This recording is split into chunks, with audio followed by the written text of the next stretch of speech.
Thank you, Speaker, and thank you to the Minister at the table. Which brings us on to the issue we addressed tonight, and that of Appropriation Bills 3 and 4. And Deputy Speaker, I wish to confine my remarks simply to Appropriation Bill number 4, as it deals with $666.36 million of expenditure, which includes an equity injection of $468.77 million within the Department of Defence to support its work program, including operations. I note the injection is to be offset through a reduction in the Defence Department's appropriation. The challenge, of course, is that there is no further detail in the explanatory memorandum as to the basis of the appropriation.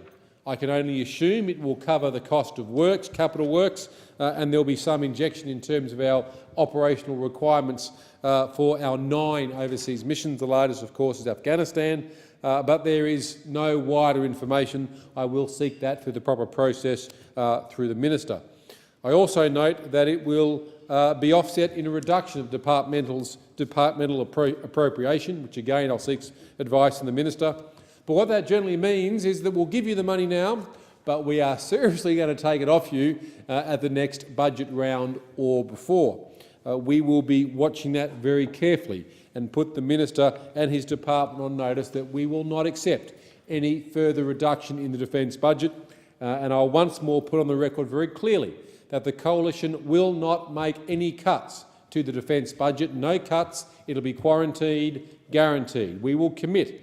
Once we understand the budgetary horror we may well inherit, if indeed we are entrusted with the government's finances, we will commit to increase the defence budget at the appropriate time, depending on the budget, by 3% real increase per annum back towards 2% of GDP.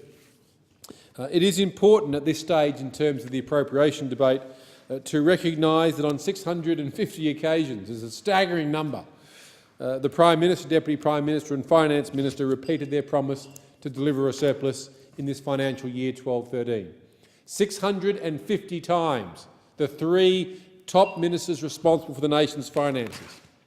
650 times, including 150 times by the Prime Minister, only to junk it a few days before Christmas. And what is tragic, of course, is this government has overseen the 4 biggest budget deficits in the history of our nation, a cumulative value in net terms of $172 billion. The government does like to boast that it's offset all new spending since 2009, yet it's been unable to pay for its existing commitments. Net debt has hit an unprecedented level of $147 billion, gross debt over $261 billion. But the issue is not revenue, as the government likes to say, it is expenditure. The government is now, as a statement of fact, spending more than $90 billion a year compared to the last year of the Howard government. A statement of fact. The government now is spending $70 billion more compared to their first budget when Labor took office. In the first 4 months of this financial year, as a statement of fact, government revenues were 4.2% higher than the previous year. Despite crying poor, the government has benefited from a mining boom that's delivered the strongest terms of trade in 150 years. Fact. Unfortunately, the government has proven incapable of living within its means. Respected independent forecasters Macroeconomics believes the budget should already be in surplus by at least $15 billion, or 1% of GDP, this far in the economic cycle. And of course, one of the greatest areas to feel the pinch of a government desperately trying to claw back its finances, but proving unable to, despite having revenue of more than $90 billion in the last Howard years, of course, is defence. Defence now has weathered a crushing storm of cumulative cuts, deferments, delays of over $24.5 billion. Let's call it $25 billion since Labor came to power. In this budget alone, 12-13, the Ford estimates, $5.5 billion has been cut. 10.5% alone cut from the defence budget this financial year, and a further $1.66 billion in absorbed costs through the mid-year economic fiscal outlook. That $1.66 billion, of course, was for a 6C-17, 240-odd Bushmasters, and of course the conversion of 12 Super Hornets into advanced electronic weapons, the Growlers. 3 areas of technology and expenditure that on the surface are good sets of equipments to purchase. But rather than provide the funds, they said to Defence, you must find the funds. They are absorbed, you must find savings. Therefore, this financial year in the forward estimates is $5.5 billion from the May budget, a further $1.6 billion from my EFO, $7.1 billion in cuts, deferments or delays. Now, what does that mean in real terms? They are just headline numbers. Well, in real terms, you're seeing reserve salaries and payments now being cut by 20 and 30%, where many reservists on face value may not be able to achieve their 20 days, which will disadvantage them in terms of their housing, their loans or their health benefits. It is incumbent upon the Minister that he guarantees that all reservists will have a minimum of 20 days, noting that a competent and capable reservist frankly needs about 35 days to be an effective reserve soldier, especially in Her Majesty's Loyal Army. 37% of all defence projects have been cut, deferred or delayed, including Phase 2 of the counter-IED, the Improvised Explosive Device project. If there was ever a catch cry of a project that highlighted the difficulties that we are in now in terms of the budget cut, it is cutting a counter-IED program. If there is ever a challenge in terms of what our soldiers, sailors and airmen and women face in combat operations in Afghanistan, it is the existent and all-pervasive threat of improvised explosive devices. Phase 2, in terms of further identifying, further supporting the weapons intelligence teams and the technology on the ground, delayed by 12 months, is unacceptable. I have informed the Minister of this personally and asked him to look into it when we addressed a ministerial response in the House last week. Funds for cadet units have been savagely cut so that there is no longer entitlements to ration packs, there's no travel overseas, there's no subsidised travel to other annual camps and the like. Budgets for existing units in terms of the signal squadrons, the engineering regiments, the cavalry regiments, existing operational budgets in terms of the training activities on a day-to-day basis have been cut by up to 30%. Reports from John Curran in the AFR on Monday indicate the Defence may well be short up to $1 billion just in doing its day-to-day functions here. I accept what the Minister has said on face value, that our operations and our operational tempo has not been impacted by the defence cuts, but I can tell you absolutely everything else within our Defence Force has been impacted, in many cases significantly. The logistics program, in terms of pulling logistics together and saving money over the long haul, has been thrown into disarray with a cut of $145 million in the logistics program at Laverack Barracks in Townsville.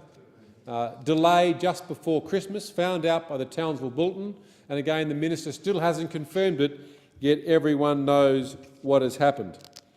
The cuts to defence are palpable.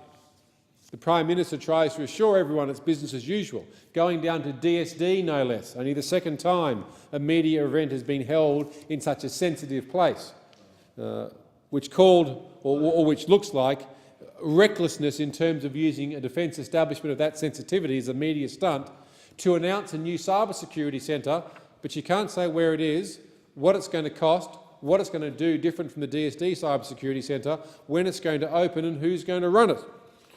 Smells like a media stunt, looks like a media stunt, perhaps it is a media stunt. This year's total spending will be 23.8% of GDP.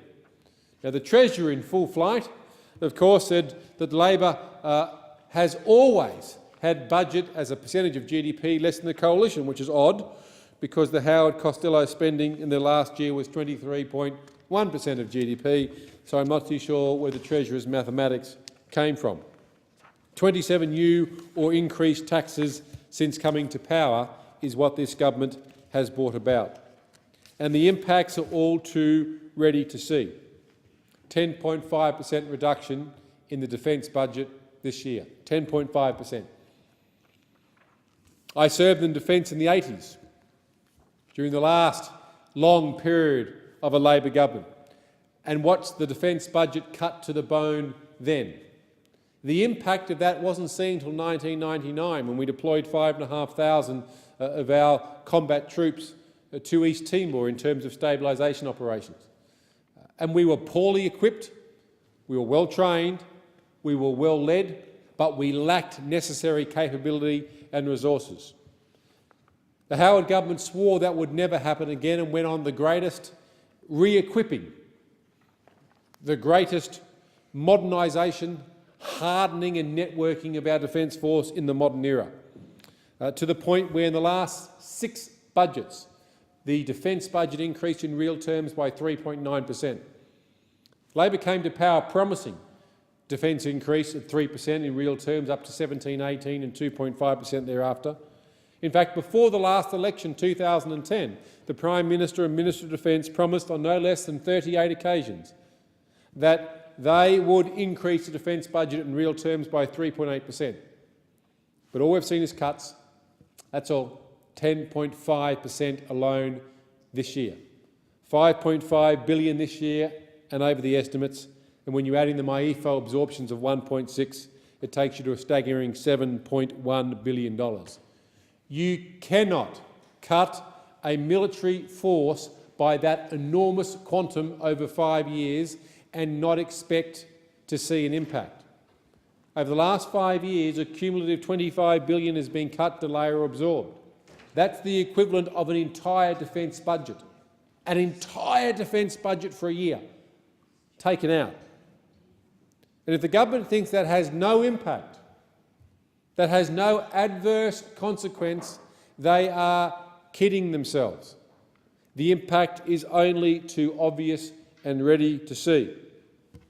The good news is that the coalition guarantees there'll be no cuts, quarantine guaranteed. And I simply ask the Minister for Defence to provide the same guarantee. Provide it. The problem is, even if he did, notwithstanding I think he's an honourable man, but 38 times before the last election they said there'd be a 3% real increase, and we see a 10.5% decrease.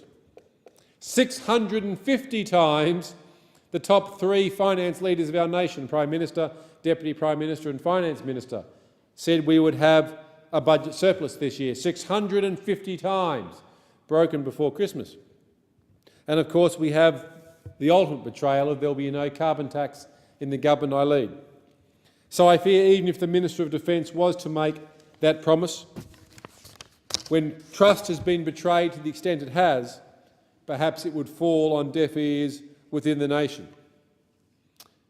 The coalition will not allow this to happen. We will rebuild our Defence Force.